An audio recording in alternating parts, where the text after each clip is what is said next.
শুভ ৰাতিপুৱা আশা কৰোঁ সকলোৱে ভালে আছে। বহুদিন হৈ গ'ল মই কোনো ভিডিঅ' দিয়া নাছিলোঁ। আজি বহুকেইটা দিনৰ পিছত লৈ আহিছোঁ 10ম শ্ৰেণীৰ 9ম নং অধ্যায় ইণ্টাৰনেটৰ তিতা মিঠা পাঠটোৰ ওপৰত এটি ভিডিঅ'। ব'লক পলম নকৰাকৈ আমি ভিডিঅ'টি লৈ আগবাঢ়োঁ। আজিৰ ভিডিঅ'ৰ বিষয়বস্তু হৈছে 10ম শ্ৰেণীৰ 9ম নং অধ্যায় পাঠটোৰ নাম ইণ্টাৰনেটৰ তিতা মিঠা। ইয়াতে 1 নং প্ৰশ্নত কেইবাটাও আমাক প্ৰশ্ন সুধিছে। ব'লক এটা এটাকৈ আমি উত্তৰ কৰি যাওঁ। ক নং প্ৰশ্নত সুধিছে দেউতাকে কুঁৱলীক কিয় কম্পিউটাৰ উপহাৰ দিছিল? উত্তৰ কুঁৱলীয়ে 9ম শ্ৰেণীৰ পৰা 10ম শ্ৰেণীলৈ প্ৰথম হৈ উত্তীৰ্ণ হৈছে বাবে দেউতাকে কুঁৱলীক এটা কম্পিউটাৰ উপহাৰ দিছিল। খ নং প্ৰশ্নত সুধিছে ইণ্টাৰনেট কি? উত্তৰ এখন নেটৱৰ্কত যদি কেইবা হাজাৰ কম্পিউটাৰ আছে তেন্তে হাজাৰ হাজাৰ বিভিন্ন প্ৰকাৰ আৰু আকাৰৰ নেটৱৰ্কৰ সমষ্টিয়েই হৈছে ইণ্টাৰনেট। গ নং প্ৰশ্নত সুধিছে কুঁৱলীয়ে প্ৰথমে কালৈ ইমেইল কৰিছিল? উত্তৰ কুঁৱলীয়ে মস্কোত থকা তাইৰ অন্তৰংগ বান্ধৱী শ্বেৰণলৈ প্ৰথমে ইমেইল কৰিছিল। ঘ নং প্ৰশ্নত সুধিছে পূজাৰ বন্ধত কুঁৱলীহঁতে ক'লৈ যোৱাৰ সিদ্ধান্ত লৈছিল?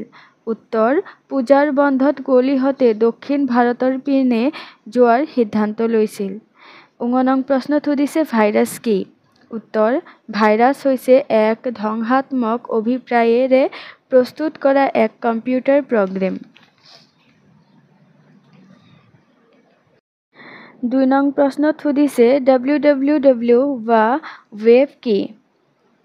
উত্তৰ 1989 চনত ছুইজাৰলেণ্ডৰ জেনেভাত অৱস্থিত পদাৰ্থ কণিকাৰ তাত্ত্বিক আৰু ব্যৱহাৰিক গৱেষণাগাৰ আন্তঃৰাষ্ট্ৰীয় আৰু অতি উচ্চ মানৰ পৃথিৱী বিখ্যাত গৱেষণা কেন্দ্ৰ চাৰ্নত ৱৰ্ল্ড ৱাইড ৱেব বা wwwৰ জন্ম পৃথিৱী জুৰি সিঁচৰিত হৈ থকা লাখ লাখ কম্পিউটাৰত মজুত থকা পৰস্পৰ সংলগ্ন বিভিন্ন তথ্যপাতিৰ সামূহিক ভাণ্ডাৰ হৈছে ৱেব। ই বৰ্তমান অতি জনপ্ৰিয়তাৰ মূল কাৰণেই হৈছে wwwত তথ্যবোৰ পাঠ, গ্ৰাফিক্স, ভিডিঅ' আৰু অডিঅ'ৰ মাধ্যমত থাকে আৰু সেইবোৰ সহজে ৱেবৰ পৰা আহৰণ কৰিব পাৰি। 3 নং প্ৰশ্নত সুধিছে কুঁৱলীয়ে ইমেইলৰ জৰিয়তে বান্ধৱীসকলৰ পৰা কি কি কথা জানিব পাৰিলে? উত্তৰ কুঁৱলীয়ে ইমেইলৰ জৰিয়তে বান্ধৱীসকলে কৰা দেশ ভ্ৰমণৰ চাক্ষুষ তথা নিজস্ব দৃষ্টিভংগীৰ এক ৰোমাঞ্চক কথা-বতৰা জানিব পাৰিলে।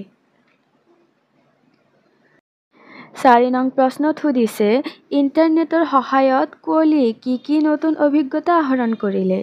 উত্তৰ বৰ্তমান সময়ত যোগাযোগৰ অন্যতম জনপ্ৰিয় মাধ্যম হৈছে ইণ্টাৰনেট। ইণ্টাৰনেটৰ সহায়ত বিশ্বব্যাপী সিঁচৰিত হৈ থকা নতুন নতুন অভিজ্ঞতা আৰু জ্ঞান আহৰণ কৰিব পৰা যায়। কুঁৱলীয়ে দেউতাকে তাইৰ পৰীক্ষাৰ ফলাফলৰ চিন স্বৰূপে ইণ্টাৰনেট সংযোগ কৰি কম্পিউটাৰ দিয়াৰে পৰা তাই নতুন অভিজ্ঞতা আহৰণ কৰাত ব্যস্ত হৈ পৰিল। প্ৰথমে তাই মস্কোত থকা প্ৰবাসী বান্ধৱী শ্বেৰণলৈ ইমেইল পঠিয়াই শ্বেৰণে মেইলৰ সঁহাৰি ৰূপে বন্ধত মাক দেউতাকৰ সৈতে ফুৰিবলৈ যোৱা ছেইণ্ট পিটাৰ্ছবাৰ্গৰ বহুতো ৰঙীন ফটোৰ সৈতে তাইৰ অভিজ্ঞতাৰ বৰ্ণনাৰ বিষয়ে জানিব পাৰিলে। লগতে ভিডিঅ' কলিঙৰ জৰিয়তে মুখামুখিকৈ কাৰোবাৰ লগত বহি কথা পতা অনুভৱো ল'লে। ইণ্টাৰনেটৰ বিভিন্ন ৱেবছাইটসমূহৰ পৰা তাই বিজ্ঞান বিষয়ত পৰীক্ষা-নিৰীক্ষাৰ বিষয়েও শিকি ল'লে। ইয়াৰে উপৰি আজৰি সময়ত শিকি ল'লে কুঁৱলীয়ে ইণ্টাৰনেটৰ জৰিয়তে ৰেলৰ টিকেট কটা, হোটেল ভাড়া কৰা সুবিধা, ই-বেংকিংৰ জৰিয়তে, ই-কমাৰ্চৰ জৰিয়তে ভ্ৰমণৰ বাবে লাগতিয়াল সাজ-পোছাকো কিনিলে। এইদৰে কুঁৱলীয়ে ইণ্টাৰনেট ব্যৱহাৰ কৰি বিভিন্ন সুবিধাসমূহ লাভ কৰিলে। 5 নং প্ৰশ্নত সুধিছে ভাইৰাছে কম্পিউটাৰ এটাৰ কেনেদৰে বিজুতি ঘটাব পাৰে? উত্তৰ ভাইৰাছৰ সম্পূৰ্ণ নাম হৈছে ভাইটেল ইনফৰমেশ্যন ৰিচ'ৰ্চেছ আণ্ডাৰচাৰ্জ। ই হৈছে এক প্ৰকাৰৰ ধ্বংসাত্মক অভিপ্ৰায়েৰে প্ৰস্তুত কৰা এক কম্পিউটাৰ প্ৰগ্ৰেম। কম্পিউটাৰত ভাইৰাছ সোমাই পৰিলে ইয়াৰ সুস্থ প্ৰগ্ৰেমৰ বিজুতি ঘটায়, কিন্তু আচৰিত কথা মূল ব্যৱহাৰকাৰীজনে অৱগত নহয়। এণ্টিভাইৰাছ ছফ্টৱেৰ অন্তৰ্ভুক্ত কৰি ভাইৰাছ আক্ৰমণৰ পৰা কম্পিউটাৰৰ সুস্থ প্ৰগ্ৰেমবোৰ বিপদমুক্ত কৰিব পাৰি। ৬ নং প্ৰশ্নত সুধিছে, ইণ্টাৰনেটৰ মিঠা সুবিধাৰ লগতে তিতা অসুবিধাও আছে। কথাষাৰৰ বক্তা কোন? ইণ্টাৰনেটৰ সুবিধা আৰু অসুবিধাৰ বিষয়ে পাঠটোৰ আধাৰত বুজাই লিখা। উত্তৰ: ইণ্টাৰনেটৰ মিঠা সুবিধাৰ লগতে তিতা অসুবিধাও আছে। কথাষাৰৰ বক্তা শাবানা বাইদেউ। ইণ্টাৰনেটৰ প্ৰয়োগৰ ফলত মানুহৰ জ্ঞানৰ পৰিধিও অসীমলৈ বিস্তৃত হৈছে। বিজ্ঞান, কলা, সাহিত্য, সংস্কৃতি আদি যিকোনো বিষয়ে জানিবলৈ কম্পিউটাৰত টাইপ কৰি দিলে ইণ্টাৰনেটৰ পৰা নিৰ্গত সেই শব্দটোৰ পৃষ্ঠাজোৰা বিৱৰণ চকুৰ আগত আহি পৰে। ইণ্টাৰনেটৰে আন এক অংশ ইমেইলৰ জৰিয়তে দেশ-বিদেশৰ ভ্ৰমণৰ অভিজ্ঞতা, ভিডিঅ' কলিঙৰো সুবিধা গ্ৰহণ কৰিব পাৰি। ইণ্টাৰনেটৰ বিভিন্ন ৱেবছাইটৰ জৰিয়তে জ্ঞান-বিজ্ঞানৰ বিভিন্ন পৰীক্ষা-নিৰীক্ষাৰ সবিশেষ জানিব পৰা যায়। আজৰি সময়ত মনোৰঞ্জনৰ সোৱাদ ল'ব পাৰি। ই-বেংকিংৰ জৰিয়তে সময় আৰু কষ্ট লাঘৱ কৰি টিকট কটা, হোটেলৰ বন্দবস্ত কৰা, ভাড়া দিয়া, বজাৰ সমাৰ পৰা আদি কামবোৰ সহজতে কৰিব পৰা যায়। এই সুবিধাবোৰৰ উপৰি কেতবোৰ অসুবিধাও ইণ্টাৰনেটত নথকা নহয়। ইণ্টাৰনেটৰ ৰঙীন জগতখনত সোমাই থাকি বাহ্যিক জগতখনত সমূলি পাহৰি পেলোৱাৰ উপক্ৰম ঘটিছে। আনকি ছাত্ৰ-ছাত্ৰীসকলে নিজৰ বহুমূলীয়া অধ্যয়নৰ সময় ইণ্টাৰনেটত ব্যস্ত থাকি অপব্যয় কৰিছে। চৌপাশৰ পৰিৱেশ, সামাজিক সম্পৰ্ক, ওচৰ-চুবুৰীয়া, আত্মীয়, কুটুম সকলোকে পাহৰাই ৰাখিছে ইণ্টাৰনেটে। ইণ্টাৰনেটৰ খেলা-ধূলাবোৰতো সোমাই বৰ্তমান প্ৰজন্মৰ বাহিৰা কিতাপ, আলোচনী, বাতৰি কাকত আদিৰ লগত সম্পৰ্ক নোহোৱা হৈছে। ছচিয়েল মিডিয়াৰ উৰা বাতৰিসমূহে বিৰূপ প্ৰভাৱ পেলাই নানান অকৃতজ্ঞ ঘটনাও সংঘটিত কৰা দেখা গৈছে। এইদৰে ইণ্টাৰনেটৰ মিঠা-তিতা দুয়োটা দিশেই পৰিলক্ষিত হৈছে। ৭ নং প্ৰশ্নত সুধিছে, ইণ্টাৰনেটৰ তিতা-মিঠা গল্পটোৰ নামকৰণৰ সাৰ্থকতা বিচাৰ কৰা। উত্তৰ: ইণ্টাৰনেটৰ বৰ্তমান মানৱ সমাজৰ এক অবিচ্ছেদ্য অংগৰূপে চিহ্নিত হৈছে। ইয়াৰ যিদৰে মিঠা সুবিধা আছে, তেনেদৰে তিতা অসুবিধাও আছে। গল্পটোত কুঁৱলী তাইৰ ভায়েক নিয়ৰ, শ্বেৰন কুঁৱলীৰ আন এগৰাকী বান্ধৱী, আৰু বান্ধৱীগৰাকীৰ ভায়েকৰ জৰিয়তে গল্পকাৰে কাহিনীভাগ আগবঢ়াই নিছে।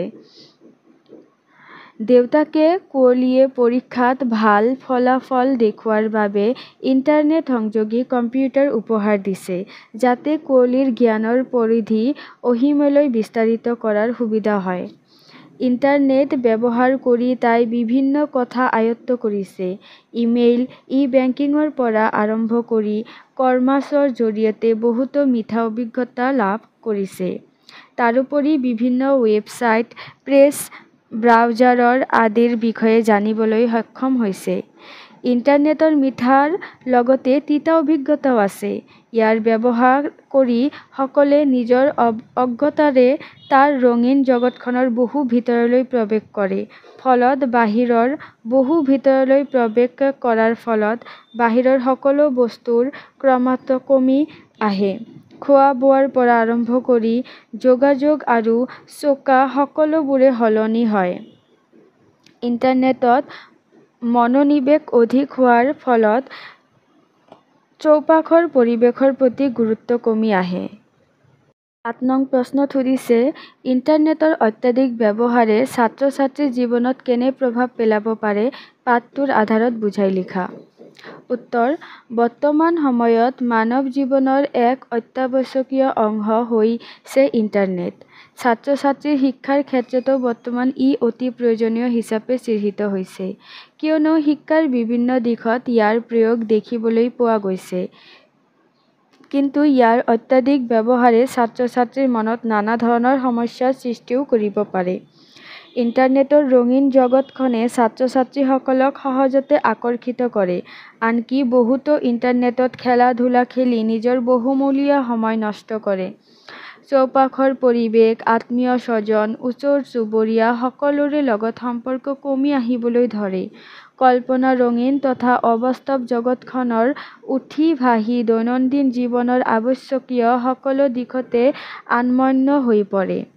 ঘৰুৱা কাম বন বা আন দায়িত্বৰ প্ৰতিও উদাসীন হয়, এলাহ ভাৱো বৃদ্ধি পায়।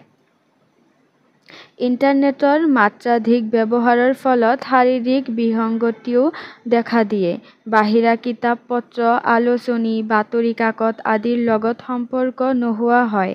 মুঠতে ইণ্টাৰনেটৰ অত্যাধিক ব্যৱহাৰে ছাত্ৰ জীৱনত বিৰূপ প্ৰভাৱ পেলাব পাৰে বুলি ক'ব পৰা যায়। ৯ নং প্ৰশ্নত কৈছে বাক্য ৰচনা কৰিবলৈ। প্ৰথমে দিছে চিনাকি অচিনাকি। ইণ্টাৰনেটৰ সহায়ত আমি বহুতো চিনাকি অচিনাকি মানুহৰ লগত কথা পাতিব পাৰোঁ। তাৰপিছত আছে অলিক সপোন। লক্ষ্যবোৰ পূৰণৰ বাবে কষ্ট নকৰিলে লক্ষ্যবোৰ অলিক সপোনত লেখীয়া হৈ পৰিব। নাকে মুখে। ৰমেশ নাকে মুখে ভাতকেইটা দি বিদ্যালয়লৈ গ'ল। পৰীক্ষা নিৰীক্ষা। ইণ্টাৰনেটৰ জৰিয়তে বিভিন্ন পৰীক্ষা নিৰীক্ষাবোৰ সহজ হৈ পৰিছে। তাৰপিছত 10 নং প্ৰশ্নত অৰ্থ লিখিব কৈছে, কেইটামান শব্দ দিছে তাৰ অৰ্থবোৰ লিখিব কৈছে। প্ৰথমতে আছে ক্ষতি। ক্ষতি মানে নাশ কৰা বা ধ্বংস বা অনিষ্ট। বিজুতি। যন্ত্ৰ আদিত ওলোৱা বেমাৰ। গুণাগাথা। গুণাগথা মানে হৈছে চিন্তা চৰ্চা। উদাস। উদাস মানে অনুৰাগহীন। পুঞ্জীভূত মানে সঞ্চিত। ধন্যবাদ। আজি আমাৰ এই পাঠটো সমাপ্ত পৰিল। ভিডিঅ'টো ভাল লাগিলে লাইক, শ্বেয়াৰ আৰু ছাবস্ক্ৰাইব কৰিব আৰু আপোনালোকৰ কোনটো পাঠ বা বিষয়ৰ ওপৰত ভিডিঅ' লাগে আৰু ৰচনাও লাগে সেইটো মোক কমেণ্ট বক্সত জনাব।